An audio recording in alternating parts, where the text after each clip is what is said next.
So I think it's time that we talked about this. I think it's time we talked about the fact that I think the Division 2 is ripe for new content. Now, the new content that I'm talking about is not like we need more missions or we need another raid or another activity or we need an incursion. I think those are more general needs, but there's something I want to talk about. A lot of the Division community and a lot of the problems that we have had as Division players, whether it be PvP or PvE, can be reduced to a very simple argument, and that's the fact that we want the things that made the Division 1 good to appear in the Division 2.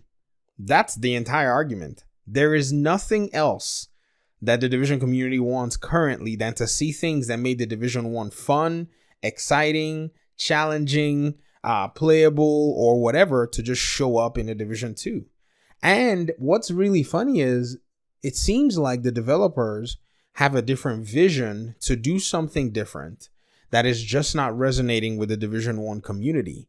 And in fact, even though the things that they're trying to do that are different may be good, the things that are being left unheard go back to making the community somewhat feel like the developers are just being plain stubborn or taking things in the sense of, no, it's their game. They want to program it the way they want, and they want to probably maybe show a sign of ownership to the game. Like, no, it's our game and we'll do whatever we want with it. You know, I have to push back a little bit against that premise because they may not be saying it. The developers may not be saying, well, it's our game, but they sure are programming the game like it's their game.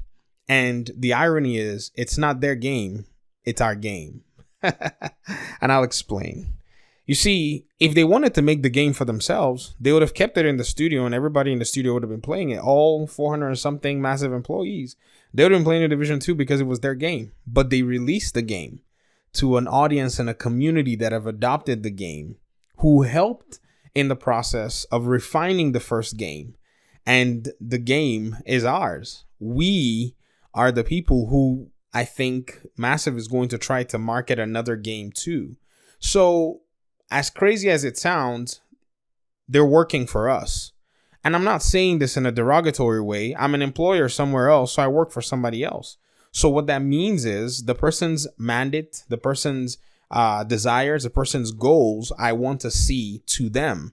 That's one of the things about being an employee with somebody else. In my own personal YouTube channel, that's my little side gig. I do things the way I want to see them and the way the market sometimes calls for, seeing them. And so that's another aspect to it. So if my subscribers say, hey, Gamey Daddy, your microphone audio is trash, I will go find a way to get better audio quality. That's what my subscribers said they want. Even if I say, well, it's my channel, I do what I want, I could do that. It's my own, it's my prerogative. But at the end of the day, those people who have given me the friendly advice, the friendly feedback, will feel like I'm just not listening, I'm not paying attention, and they will probably just get disinterested in my videos because they want to continue to listen to my videos. They want to continue to watch my videos, but if I'm not providing them the quality that they need, they'll eventually say, well, it doesn't seem like this person takes us seriously, and they'll leave. I think the exact same scenario, in a sense, can be applied to the Division 2. A lot of the community, both PvE and PvP, are asking for those things that made the Division 1 good. Trust me, it's just the same things. I don't think we want anything innovative because so far a lot of the innovative stuff that's been put aside, not all of it, but a lot of the innovative stuff just seems to have not met the need that the community's been asking for. Example, the raid. The raid was a thing that they decided to put there. I mean, maybe some people had asked for it and they didn't do it in the Division 1, but largely incursions were better because Division 1's player base is very casual based. A lot of people are asking for increase in size of the Dark Zone maps. And the developers are like, well, we can't increase the size of the Dark Zone map because it doesn't really make any sense to do so. Some people have even suggested adding tunnels, adding verticality to it to allow for increased spaced areas. And developers seem to, say, well, Terry used a shot glass example. In one of the state of the games he did. I thought it was a funny analogy that he used. That's why I laughed. I'm just saying that's what he used to defend, the fact that they don't want to add the verticality and all the extra space. When in reality, ironically, it was Terry and the Red Storm crew that actually designed DZ 7 through 9. Isn't that crazy? Or DZ, I can't remember the DZ numbers in the Division 1. They extended the map of the Dark Zone. Even as big as the Dark Zone already was, it got an extension of more Dark Zone areas. So the things that made the Division 1 good are what the community is asking for. And so on the PvE side, I'm not going to speak much of the PvP side before I offend some people who say he doesn't PvP. How are you going to talk about the PvE side? I think we are in a place where the content that we are probably looking forward to is content that will provide nostalgia, that will resonate with community members who have played the game, whether in the present or in the past, and content that is fashioned and tailored in a way that will make community members say they are listening to us. On the PvE side, I think that is survival, and I think that is underground. Now, survival more than underground first, because survival is very unique, dynamic, challenging. It brought with it a new faction.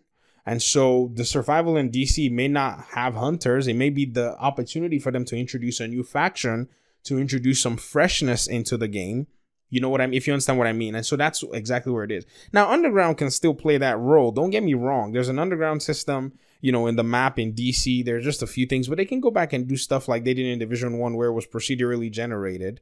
And they can add a new faction as well. And underground may be even much more realistic because they want to, protect the integrity of the Snow Engine version that they're using in a summer-based or not winter-based open world.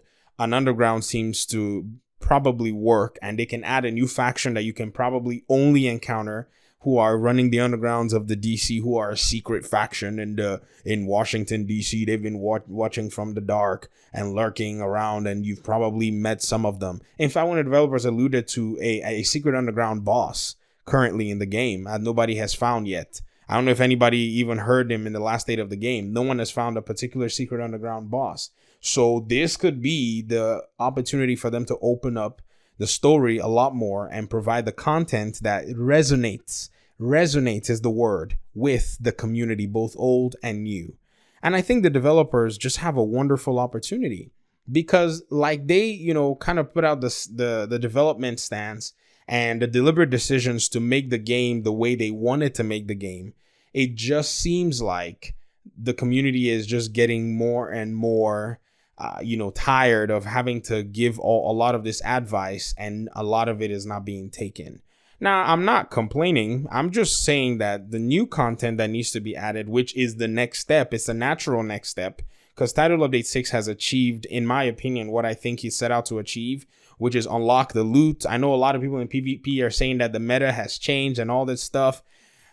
PvP in this game, in my opinion, if you ask me what PvP should be, I think they just need to give everybody sticks to go in the Dark Zone and hit each other with the head.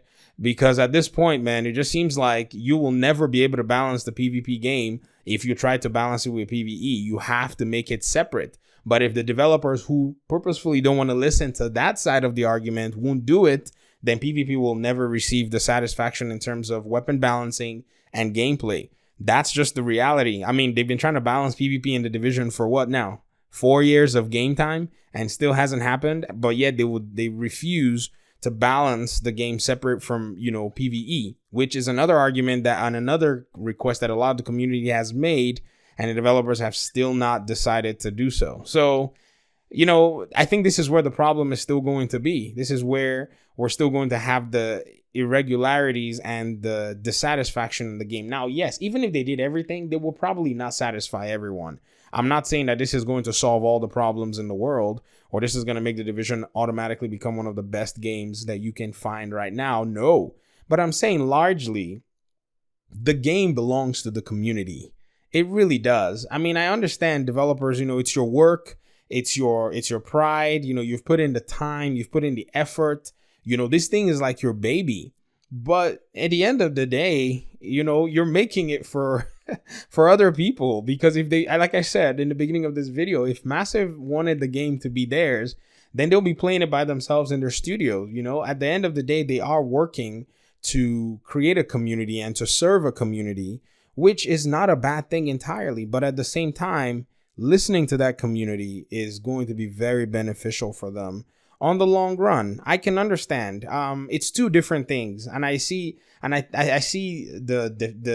how am I going to? I don't want to say a deficiency, but I see the difficulty in bridging the gap between community relations and game development as something that Massive can still grow in.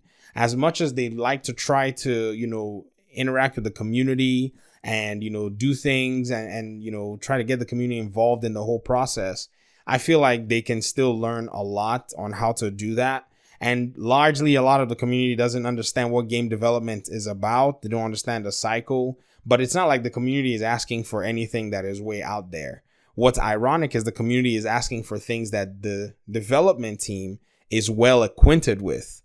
Does that make sense? It's things that they've done before that the community is asking for. So it's not like there is no framework or precedence for things like a bigger Dark Zone or a Dark Zone extension or an underground or a survival mode or, new factions or whatever. These are just things that have been there. Now, they could be working on an underground and a survival mode. I have to go ahead and say that. But we know that Massive is very secretive. They will keep everything under wraps, under lock and key and all that. But at the same time, I feel like dropping subtle hints, dropping subtle marketing cues, things that, they need to talk to their marketing team and say, hey, man, the community is getting a little antsy. Can we show them a little teaser?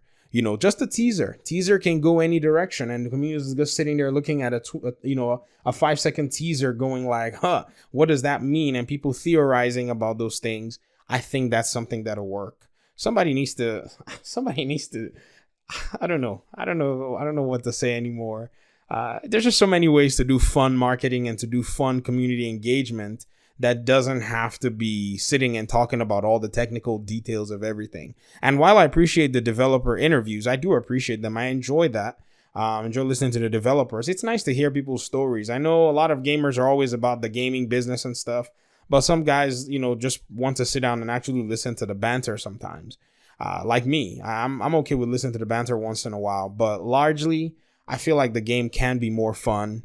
But I feel like the developers need to understand that largely the dissatisfaction with the community right now is based on bringing back things that made the Division 1 very good to the Division 2.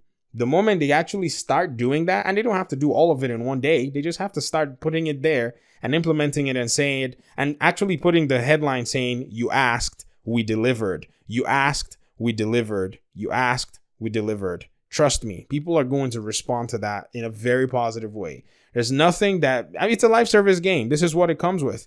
There's nothing that resonates more with the community when, developers who are constantly and consistently serving a game to be doing things that are being requested. So that's all I have for today. This video is not necessarily about we needing a survival or needing an underground, which I think we do, but largely as a general concept that we need to see things from the Division 1 that made it a great game, and we need to see those things implemented in Division 2, and hopefully we do see them soon, rather than a lot of the new concepts.